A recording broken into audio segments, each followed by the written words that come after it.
seguir, Ponto a Ponto. Apoio Unifacisa.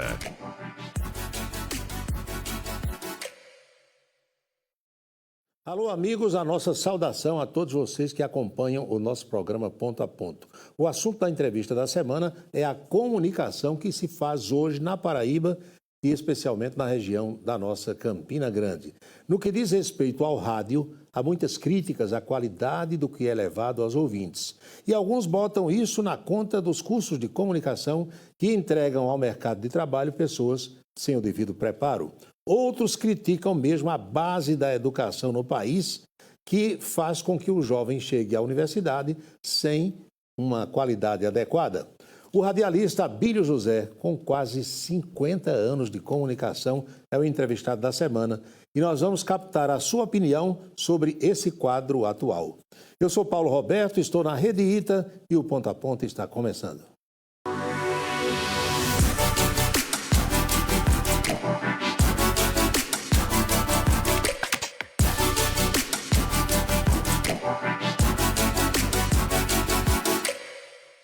E é com prazer que eu recebo aqui, eu vou dizer, o veterano da comunicação, Abílio José. Tudo bem, Abílio? Tudo bem, Paulo. É uma honra, uma alegria muito grande poder estar aqui participando desse programa de grande audiência e de grande sucesso na televisão campinense, paraibana. Você está pré-agendado já faz alguns anos, mas tudo tem o seu dia, né? É verdade, muito obrigado. E as coisas não acontecem assim como a gente quer. Muito obrigado. Às vezes a gente marca um dia e a coisa acontece como Deus quer. Tudo começou com locutor de carro de som ou locutor de porta de loja, no seu caso? Não, no meu caso começou como locutor de rádio mesmo. Depois eu fui trabalhar em porta de loja e carro de som, porque eu comecei na Borborema em 84, né? De repente surgiu um teste lá para locutores e eu descobri, meu pai gostava muito de rádio, era muito amigo de radialistas de Campina Grande, Geraldo Batista e tal, e Geraldo teria comunicado ao meu pai que ia ter uma experiência lá com alguns jovens para assumir alguns programas. Dá oportunidade. Algumas oportunidades. Eu lembro que na época era Zé Santos, né, que era o operador lá da rádio, né, e Guilherme Diniz. E nesta época estávamos juntos, eu, Zé Cláudio, que hoje faz a patrulha, Zé Nilton, falecido. Evilá Junqueira também entrou no bolo, que estava chegando de Pombal. Era aluno de comunicação, né? E aí, depois que eu fiz, aí com poucos dias, meu pai recebeu um recado que eu fosse para a rádio e eu fiquei acompanhando Carlos Alberto, falecido. Saudoso Carlos Alberto. Saudoso Carlos Alberto. Eu fiquei acompanhando Carlos Alberto no estúdio da Rádio Borborema, vendo o que ele apresentava, vendo como ele fazia e tal, até que um dia apareceu um jacaré no Açude Velho, e a rádio tinha uma Kombi, cabine dupla. E viajei muito naquela Kombi. Uma cabine dupla, e ela tinha uma Motorola que você fazia. Exatamente. E o motorista era Soares. O motorista era Soares, que a gente chamava Henrique Soares. E aí, Geraldo Batista me chamou, estava no estúdio e disse: olha, aconteceu isso no Açude Velho, tem muita gente lá, a informação que a gente tem, nesse tempo existia celular. Você vai e você vai entrar ao vivo. Eu nunca tinha feito nada disso, e ele disse assim. E eu perguntei, eu vou fazer o quê? Ele disse, você vai dizer o que você está vendo. E aí eu fui, e quando eu cheguei ali próximo a onde hoje é o Baile do Cuscuz, tinha uma multidão, porque tinha aparecido um jacaré. E eu falei, entrei no ar, e eu lembro que foi Carlos Alberto que me chamou. Foi a estreia mesmo? Foi a estreia no rádio. Você não iniciou na Rádio Cariri como era costumeiro? Não. Foi Antes direto na Rádio Cariri, para depois para Borborema. E aí eu fiz a reportagem, quando eu voltei, que cheguei do estúdio da rádio, eram as 5h30 da tarde, eu lembro, estava todo mundo me esperando, e aí foi uma festa, né? E deu certo. Gostou, né? E daí eles criaram uma vinheta chamada O Repórter da Cidade, que era tinha uma trilhazinha de um filme bem tradicional. Que já tinha sido Juarez Amaral, você sabia, tinha sido Juarez, e depois voltou para Juarez. Voltou para Juarez. Quando ele começou, foi para São Paulo, você deu continuidade e depois ele retornou. Exato. E a vinheta dizia mais ou menos assim, Borborema, mais forte na informação. Vem aí o repórter da cidade. E quando Juarez voltou, tinha aquela encrencazinha de o verdadeiro repórter da cidade. E aí chamava de qualquer ponto da cidade, fulano de tal. Era bem interessante. Pois bem. E então você teve a oportunidade, assim como eu, de conviver com grandes figuras do rádio, né? Paulo, eu tive uma escola, verdadeira escola, dentro do rádio. Eu comecei com 17 anos e 6 meses, mais ou menos, é tanto que eu ainda estava para me alistar no Exército, né? Já tinha feito lá a inscrição para me alistar e tal. Mas, assim, foi nesse período que eu me afastei e fui me alistar, fui devolvido, né? Como é que chama? Dispensado. Dispensado. Fui dispensado. Excesso de contingente. Excesso de contingente, eu não podia ficar na época, eu tinha um grau muito forte. E aí me devolveram, no dia seguinte eu voltei para a rádio. Mas assim, eu trabalhei com nomes fantásticos do rádio. Vamos citar aí os 4 ou 5? Quando eu cheguei, você já estava. Então lá. você já era um grande nome, já, como é ainda um grande nome do rádio. Mas assim, olha, eu tenho uma programação de cor na minha cabeça, porque eu só não fiz na Rádio Borborema a Voz do Brasil, mas eu fiz todos os programas, inclusive de Zé Bezerra, que na época eu estava começando em off aqui, teve um infarto de Zé Bezerra, e eu acabei fazendo o programa dele. Bom Dia Nordeste. Bom Dia Nordeste, né? A rádio entrava no ar às 6 da manhã. E aí eu fiz a programação, eu fiz durante muito tempo, tirei horário até meia-noite, que encerramento da rádio. A rádio ficava de meia-noite às 6 fora do ar. Então assim, eu começava, era José Bezerra, aí às 7 da manhã tinha o grande matutino Borborema, que era Evandro Barros, Carlos Alberto, aquele menino que faleceu, que foi delegado também, Paulo Bertrand. Aí depois vinha Gilson Souto Maior, Geraldo Batista, 11h30, Joel Carlos, depois Humberto de Campos com Jogo Duro, depois vinha a resenha com Zé Lito, Edivaldo Gouveia, Adalberto Alves, Chico Alemão, fiz parte da equipe deles depois fiquei com você na sua equipe. Aí, 1 da tarde, 12h30, vinha Assis Costa com a Patrulha da Cidade, mas quando eu entrei, não era Assis, era Gesimiel Ferreira. Isso. Com pouco tempo, Gesimiel saiu. Então, Assis Costa, foi um tempão que eu fiquei, foi suspenso da rádio, porque uma certa vez eu pegava, depois que Carlos Alberto saiu, eu fiquei fazendo o show da tarde. Eu vou prosseguir o horário, depois eu conto essa história. E aí ele fez a Patrulha, Assis Costa, depois Carlos Alberto vinha com o show da tarde, 16 horas Zé Laurentino fazia um outro programa chamado Aquarela Nordestina, isso. 17 horas entravam os cantadores, 18 horas entrava seu Epitácio Soares, às 19 a Voz do Brasil e 20 horas entrava Rinaldo Rocha. Então assim, eu convivi com essas pessoas durante quase 15 anos. Eu conheço, quando eu falo do encerramento da rádio e quando eu escuto a música do encerramento, eu sinto o cheiro do estúdio. Pois é. Tinha gente chata no rádio já naquele tempo ou você convivia bem, todo mundo lhe tratava bem? Tinha muita gente chata. Tinha as estrelas, né? Tinha muito intelectual, muita gente inteligente. E que cobrava dos mais novos, exatamente, né? Exatamente. Observava-se. Evandro Barros, ele era extremamente cuidadoso. Perfeccionista. E se eu chamar Evandro, disser que Evandro Barros era chato, eu vou estar pecando aqui. Mas Evandro foi um dos jornalistas que eu conheci dentro do rádio, mas... Era cuidadoso. Era cuidadoso, é verdade. Eu gravava o Contos que a Noite Conta com ele, aí era eu, Carlos Alberto, Evilásio, Fátima Silva, tinha um grupo que chamava o CAST, né? De rádio atores da Rádio Borborema, eu muito novo ainda. E quando eu errava alguma interpretação, alguma coisa, ele caía de pau. Passei muito por isso também. Agora, naquele tempo, o rádio era diferente do rádio de hoje e você aprendia a fazer um pouco de tudo, não é verdade? É verdade. Tudo você fazia polícia, você fazia política quando precisava, ia para o esporte, voltava para o disc jockey, se mexia em todos os espaços. Justamente. Eu aprendi, inclusive, a digitar, que na época a palavra não era digitar, era escrever redator. Em máquina de escrever mesmo, né? E a sua formação, seus estudos, tudo foi aqui em Campinas mesmo? Tudo em Campinas. Estudei no Grupo Santo Antônio quando era menino. Eu também, passei por lá. Somos grupo ali das freiras ali, o Grupo Zona das Leste, Freiras, né? Estudei ali muito tempo. Conheci a irmã Genoveva, irmã Terezinha, irmã Maria Luísa. Faleceu ano passado em Natal, bem idosa já. E eu estudei... E você pulava a cerca de Pedro Brejeiro para roubar a fruta lá, que eu sei. Com certeza, porque lá tinha um pezão de castanhola e a gente ia para baixo ali, inclusive hoje é a Igreja Mórmon. Igreja Mórmon, e o pé de castanhola continua no mesmo lugar. Mantido, né? É uma história bem antiga essa. Aí depois eu fui estudar no Assis Chateaubriand, foi quando o governo do estado inaugurou o Assis Chateaubriand. Estudei lá, fui até o terceiro científico, e eu já estava na rádio Borborema, acho que uns 4 anos já era início de década de 90, eu passei no vestibular para comunicação. Primeiro eu fiz para fisioterapia, passei, não entrei, aí depois fui para comunicação, e que eu encontro na universidade, que era ali na rua, acho que é Pedro I, né? Sim, São José. Pronto, aí quem encontra os professores? Altamir Guimarães, Mica, Marcilon Gonzaga, Luiz Barbosa de Aguiar, Gilson Souto, que era tudo que já estava... Paulo Rogério ensinava. Paulo Rogério, todo mundo já convivia comigo dentro do espaço do rádio, né?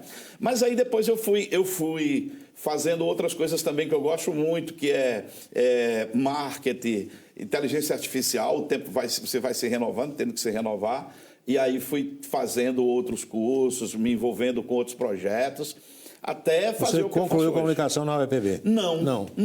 Eu não cheguei a concluir. Por quê? Porque neste período surgiram outros cursos na área de comunicação. Na área de comunicação. Então você correu para lá. Que eu já estava no rádio. Então eu imaginei assim, eu já estou aqui, já estou há tanto tempo, vou seguir minha história aqui, mas eu vou procurar algumas outras coisas que, caso eu precise, eu vou ter muito mais forte dentro desse setor. Então foi isso que eu fiz. A nossa geração acompanhou a chamada grande evolução do rádio. Nós pegamos o tempo de rolo de fita, de gravadores pesados, enormes, quando você ia fazer uma entrevista, e a coisa foi evoluindo até chegar nos dias atuais. Isso também nos deu, eu acredito, Abílio, uma bagagem boa de conhecer as entranhas do rádio, né? Quando eu comecei a conversar com você aqui, eu disse que a Rádio Borborema foi uma grande escola. Então, a Rádio Borborema, ela para quem passou lá, os Diários Associados em Campina Grande, ela foi, assim, uma escola com grandes professores, né? São histórias inesquecíveis que eu tive naquela emissora. E assim, eu sei que eu aprendi muito no rádio lá dentro, durante muito tempo que eu fiquei. Então, o que é que acontece, Paulo? A gente fica vendo o que acontece hoje no rádio e, muitas vezes, comparando ao que acontecia antigamente. É claro que o tempo mudou, as coisas mudaram. A realidade é outra. A realidade é outra. Eu passei... Existia cartucheira. Sim, mas eu sou de antes da cartucheira. Você é antes da cartucheira. Da fita mesmo, da cassete. Pois é. Comercial era rodado na fitinha cassete. E tinha as fitas de rolo. De rolo, né? O Akai, que era o gravador grandão. Eu fiz uma palestra na Universidade Estadual, no curso de comunicação, juntamente com o Gilson Souto-Maior. Eu fiz uma palestra, Gilson fez outra. Gilson falando sobre o rádio, sobre a comunicação. E eu fui falar sobre a atuação da comunicação no momento atual. Mas eu levei alguns projetos e algumas coisas minhas do passado. Um gravador grande que eu tenho. Hoje em dia você grava com celular. Antigamente o gravador era do tamanho era uma folha de A4, né? E assim, eu passei por cartucheira, você também passou, disquete, aí veio CD, fita cassete, fita de rolo, LP, que a gente tocava e hoje não toca mais. A gente gravava LP, gravava o comercial no LP, na Rádio Caturité, eu lembro, Hugo Alves. E dizia, se errar, vai perder... O acetato. O acetato. Que você comprava o acetato, exatamente, que é o bolachão virgem, e aqueles risquinhos eram feitos por uma máquina colocando sua voz. É verdade. Impressionante. Né? É impressionante. Então, assim, eu passei por isso tudo. É por isso que eu sou muito, eu diria, ligado nas novidades na atualidade. Então, tudo que surge, eu já vou procurar saber como funciona. Correr atrás, que é para aprender a mexer com aquilo. E está no tempo certo. Eu estou vivendo sempre o tempo certo. Claro. Desde os meus 17 anos. Porque se a gente não acompanhar a evolução, fica fora do mercado. Exatamente, né? Paulo. Completamente. É verdade. É isso. Então, a gente faz uma pequena pausa. Abílio José é o nosso entrevistado da semana. Veio falar sobre comunicação, sobre tudo isso. A nossa conversa vai seguir depois das mensagens importantes que nós levamos até a sua casa. Como sempre, no intervalo, eu faço aquela saudação ao pessoal da região sertaneja. Souza e adjacências nos assiste pelo canal 45.1 e em Patos e região, canal 18.1, que é o mesmo canal aqui de Campina Grande, Rede ITA de televisão. A gente volta já já.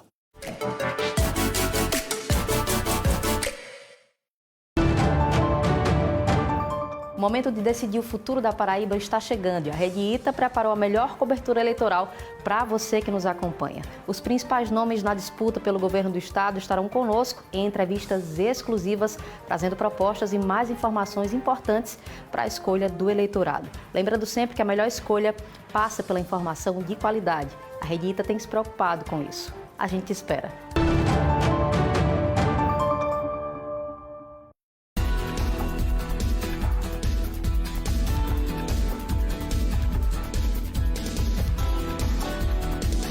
Enquanto o mundo gira, a notícia chega primeiro aqui para deixar você bem informado. Camisa 10, o blog do Paulo Roberto.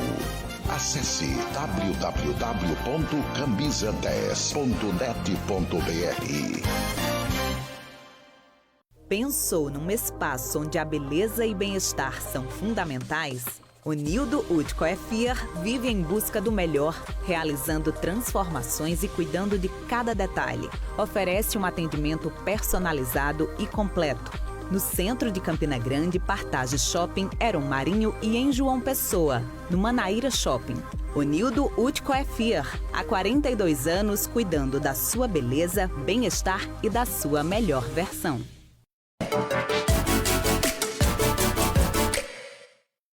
Estamos de volta com o Ponto a Ponto, essa semana recebendo aqui Abílio José.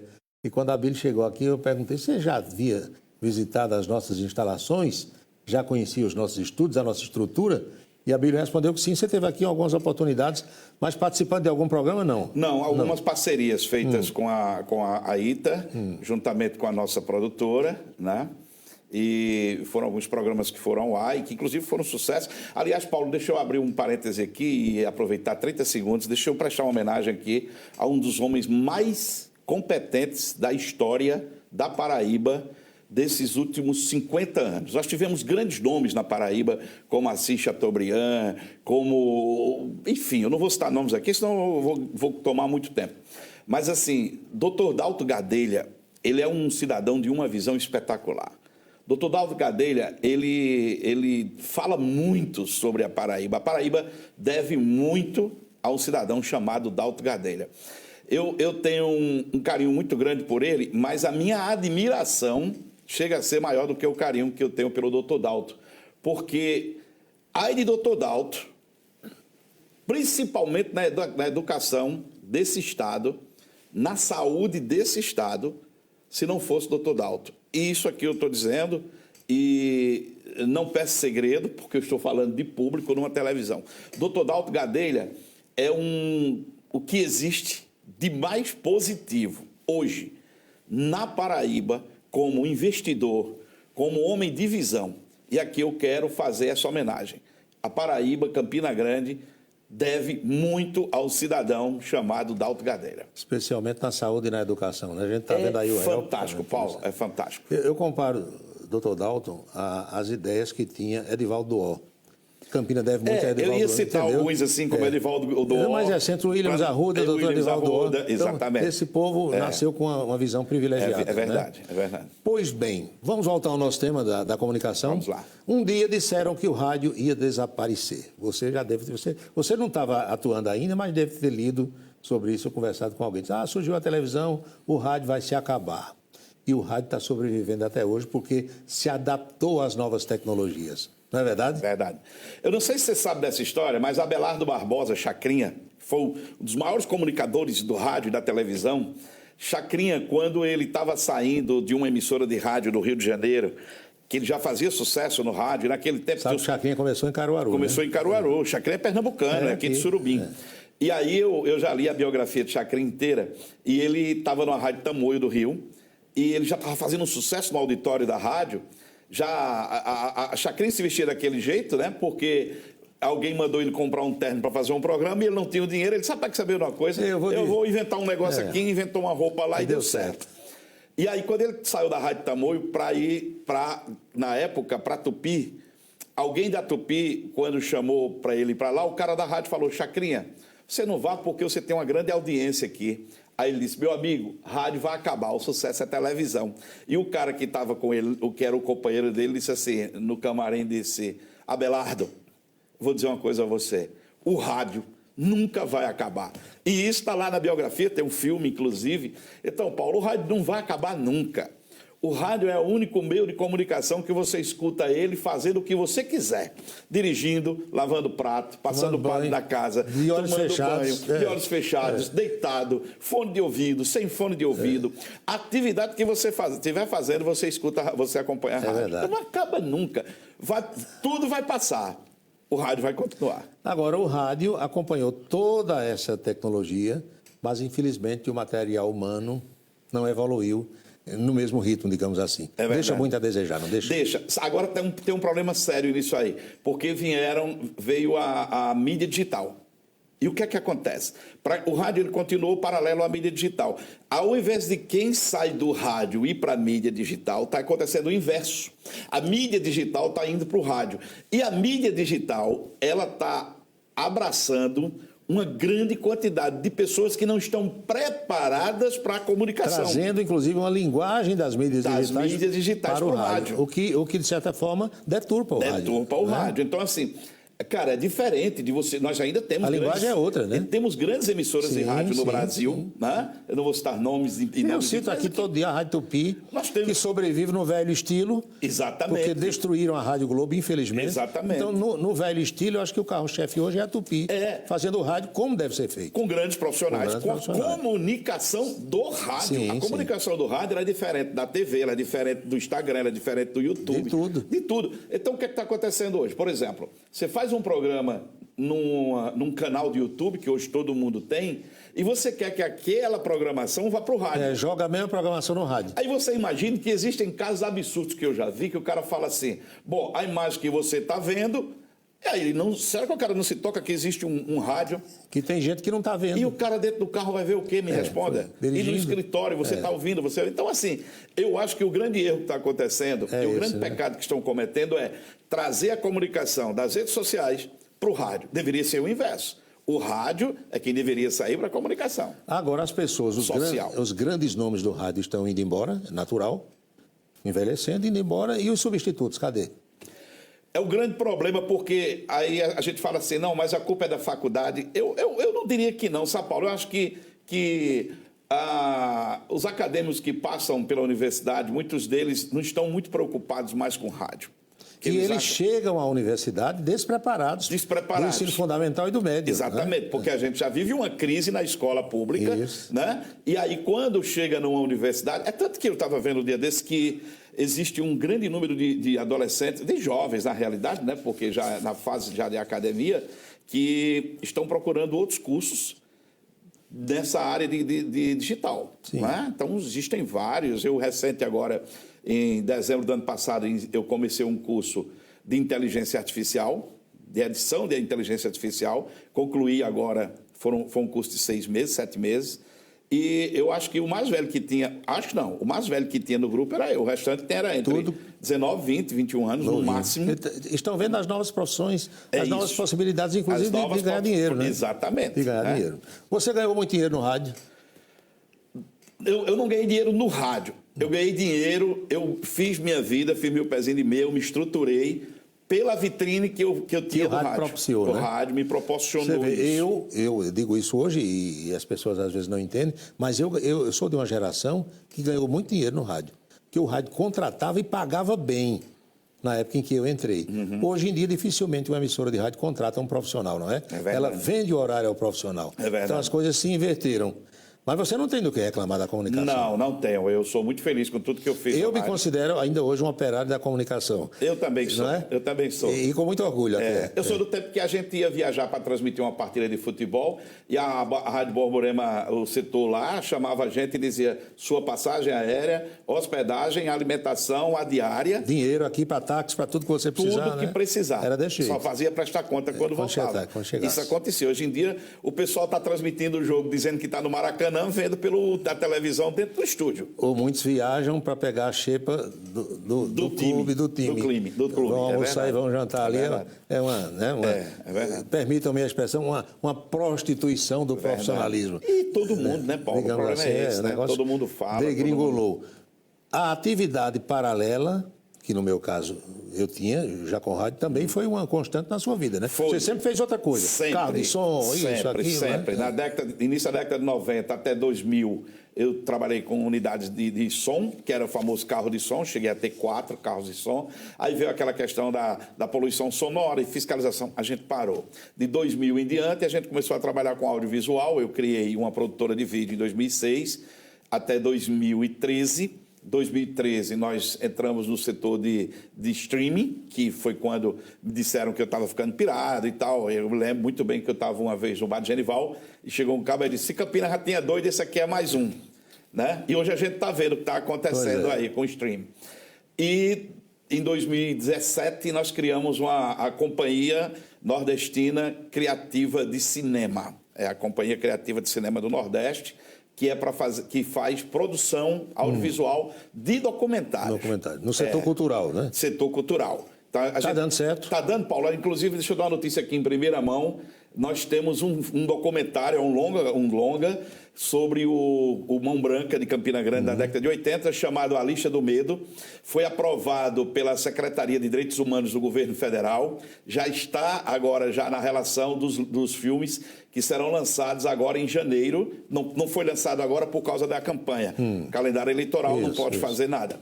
Então, vai ser lançado a partir de janeiro, com exibição em todas as universidades de Direito, Comunicação, Sociologia e também em uma rede de cinema. Ronaldo Leite aparece nesse visual. O livro, o filme é baseado no livro? Não é baseado, é inspirado no livro. Eu li o livro, mas aí o livro tem ficção também, então eu fui atrás da verdade. Uma adaptação aqui. E aí nós entrevistamos, inclusive, pessoas integrantes da época do Esquadrão da Morte. Entrevistou o Reginaldo Bastos aqui. Não, Reginaldo, não sei se Reginaldo fez parte desse grupo aí. Lá daquela...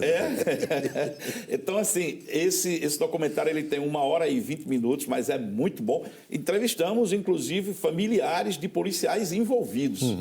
Que contaram histórias que nem o livro conta e nem Campina Grande sabe. Abílio, qual é a sua visão sobre essa história de rádio web e TV web? Há quem diga, eu já escutei alguns especialistas, pessoas estudiosas, dizendo que as concessões públicas no setor de comunicação tendem a acabar no mundo todo, porque a internet possibilita hoje que qualquer pessoa coloque uma rádio ou uma televisão. Qual é a sua visão sobre isso? Minha visão é a seguinte, olha só, eu vou falar baseado em fatos, porque eu já acompanhei e acompanho diariamente. Eu tive há 2-3 meses, se eu não estou enganado, em Brasília, fui para uma reunião, um evento que teve lá, e aproveitei e conversei muito sobre isso.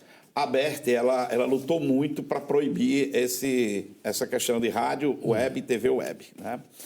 E existe uma luta por trás disso ainda, tanto que vocês depois, no futuro, vão ver, no futuro muito bem próximo, a situação lá daquela história da Cazé TV, né? Que causou um desespero muito grande nas TVs, enfim. Aí, o que é que acontece? O governo federal, existem projetos que podem autorizar as emissoras de rádio web e TV web se tornarem mais profissionais e evitando que surjam novas. Normatizar, digamos assim, né? Evitando... Tentar controlar. Proliferação, uma pulverização, que aí todo mundo vai ter uma rádio, todo mundo vai ter televisão. Aí fica uma coisa, porque já existem os canais de streaming, né, que a gente vê. Mas assim, eu soube que, por exemplo, vai valer para quem já tem tantos anos de web, vai continuar. E quem vai começar, vai acontecer, eu acho que é a mesma coisa que aconteceu agora na França, que proibiram adolescentes usar redes sociais. Até 15 anos não pode usar. Isso. Quem já está, fica até janeiro. E a partir de julho agora não entra mais ninguém. Então, eles estão com alguns projetos dessa forma que eu acho que vai dar uma organizada. E merece. Abílio, muito obrigado por ter vindo ao programa. A gente conversaria aqui o dia todo. Olha, se botar um programa desse aqui até 5 da tarde, tem história para contar. Muita. Eu sou que agradeço, fico muito feliz, muito lisonjeado por estar aqui, né, nesse projeto tão bacana que é a Rede ITA, que fala muito sobre Campinas, sobre a Paraíba. Vocês estão de parabéns. Muito bem, obrigado. E a você de casa, o nosso melhor agradecimento. Semana que vem tem mais um Ponto a Ponto. Felicidades para todo mundo e até lá.